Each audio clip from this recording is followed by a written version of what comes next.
नमस्कार। कश्मीर फाइल्स में कितना प्रतिशत कश्मीर का सच दिखाया गया है, ये प्रश्न मुझसे कई लोग पूछते हैं।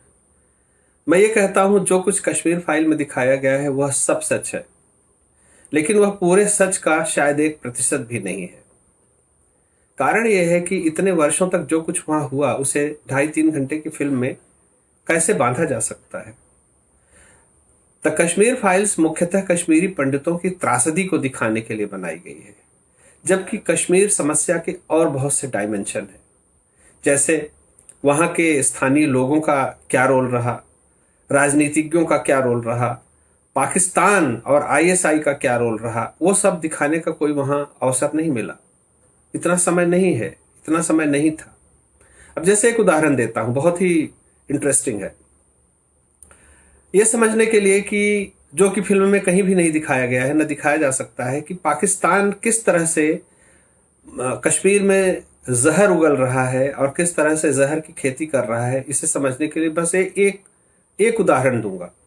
मैंने अपनी पुस्तक कश्मीर में आतंकवाद आंखों देखा सच में इस पर पूरा एक चैप्टर लिखा है।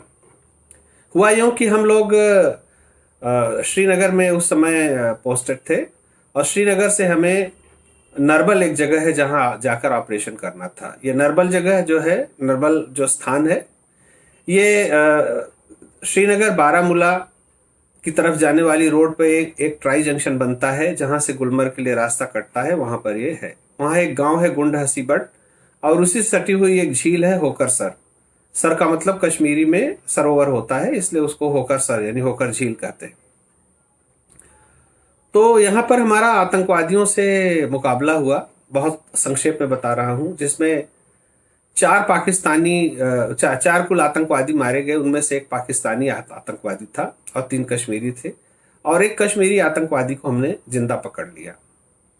बहुत ही इंटरेस्टिंग कहानी है, बहुत ब्रीफ में बता रहा हूँ। तो जब हमने उसका इंटरोगेशन किया तो जो बातें सामने आई वो बड़ी ही चौंकाने वाली हैं। उनको मैं संक्षेप में यहाँ बता रहा हूँ। मैंने उससे पूछा कि तुम्हें पाकिस्तान में जो ट्रेनिंग कैंप हैं वहाँ जो आप लोग जाते हो, आपको वहाँ क्या सिखाया जाता है। तो उसने मुझे बताया कि एक तो हमें स्मॉल आर्म्स की ट्रेनिंग दी जाती है कि किस तरह से ये राइफल वगैरह हैं, किस तरह उन्हें चलाना है। राइफल है, पिस्टल है, कार्बाइन है। उसके अलावा किस तरह से आईडी बनाना है, ब्लास्ट करना है। उसके अलावा युद्ध कला यानी कि टैक्टिक्स सिखाई जाती है कि आर्मी कैसे काम कर सकती है, उसको कैसे चकमा देना है, किस तरह से अम्बुश लगाना है, किस तरह से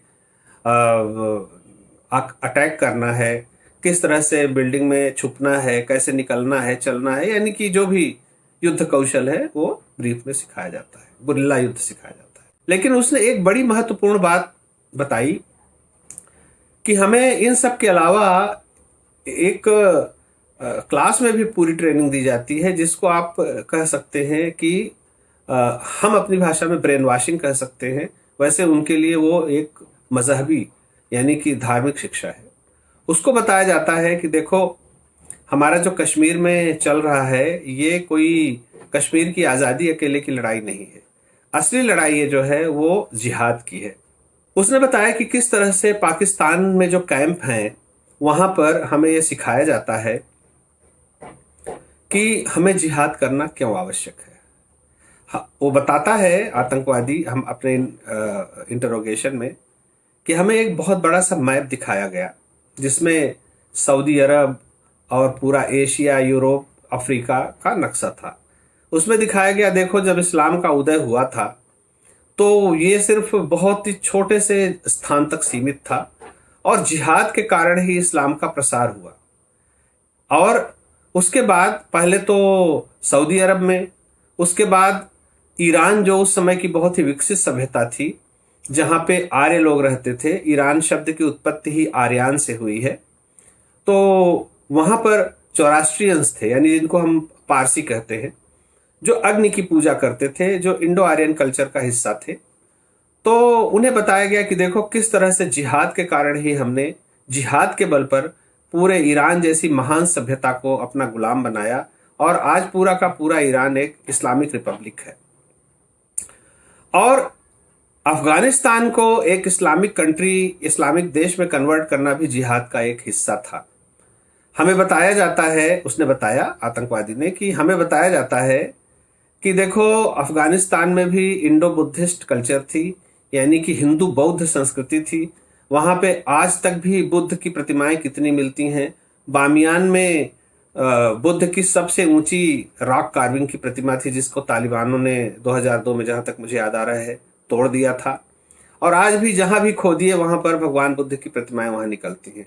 तो उनको बताया जाता है, देखो जिहाद के कारण ही हम अपना विस्तार यानी इस्लाम का झंडा अफगानिस्तान में फैला सके। और उसके बाद 1947 में पाकिस्तान बनाकर हमने हिंदुस्तान से एक और हिस्सा ले लिया, वो भी हमारे जिहाद का ही हिस्सा था। अब हम अपने जिहाद के बल पर कश्मीर को एक इस्लामिक कंट्री, एक इस्लामिक देश बनाएंगे और उसके बाद हमारा सिलसिला इसी तरह से आगे की ओर बढ़ता जाएगा। उसने बताया, हमें यह सिखाया जाता है कि देखो जो गजवाए हिंद का कॉन्सेप्ट है वो है कि खुरासान से लेकर अराकान तक इस्लाम का झंडा बुलंद होना चाहिए। खुरासान कहाँ है और अराकान कहाँ है, अगर आप लोगों को नहीं पता है तो ये मैं बताना चाहूँगा कि खुरासान आमतौर पर तुर्की को कहा जाता है।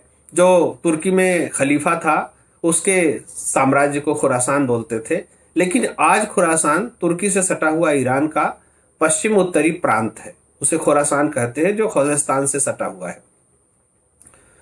तो इन आतंकवादियों को ये शिक्षा दी जाती है कि खुरासान से लेकर अराकान तक इस्लाम का झंडा जब तक बुलंद नहीं होगा तब तक हमारा जो गजवाए हिंद का सपना है या हमारा जो उद्देश्य है वो पूरा नहीं होगा। अराकान क्या है? अराकान जो बर्मा यानी म्यांमार का रखीने प्रोविंस है, जहां से रोहिंग्या भाग भाग करके हिंदुस्तान में अनधिकृत रूप से घुस आए हैं और पूरे देश भर में फैल रहे हैं, उस प्रोविंस को अराकान कहते हैं इस्लामिक लेक्सिकन्स में, इस्लामिक वर्ल्ड में। और आजकल उसको रखीने प्रोविंस कहा जाता है। बर्मा यानी म्यांमार उसे रखीने कहता है, लेकिन इस्लामिक वर्ल्ड में उसे अराकान कहते हैं। तो खुरासान से लेकर अराकान तक यानी इसके बीच में जो भी भूभाग है, इसमें जब तक पूरी तरह से इस्लाम का झंडा बुलंद नहीं होगा तब तक गजवाए हिंद का स्वप्न पूरा नहीं होगा। और इसीलिए हमें जिहाद करके